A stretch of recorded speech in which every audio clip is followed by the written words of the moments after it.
नवरातको छैठौं दिनलाई भवानी इन्द्रायणी सृष्टि हुने दिनको रूपमा लिइन्छ। राजा आनन्ददेवले भक्तपुर नगरको उत्तर पश्चिम कोणमा भवानी इन्द्रायणी देवी स्थापना गरेका थिए।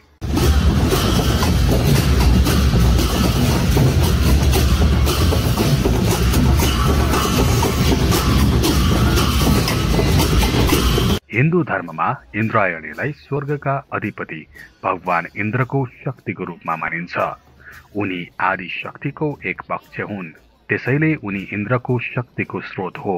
माता इन्द्रायणीलाई नेपाल भाषामा भक्तपुरमा इलमा अजिमा, काठमाडौँमा लुटी अजिमा र पाटनमा लोहङ्गा अजिमा भनिन्छ।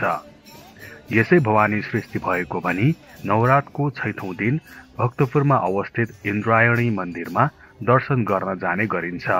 दशैंको दिन बाहेक यन्यापुनी इन्द्र जात्राका दिन पनि यस देवीको जात्रा हुने गर्दछ। इन्द्रायणीको दर्शन पूर्व इन्द्र सरोवर सिद्ध पोखरीमा स्नान गर्ने गरिन्छ।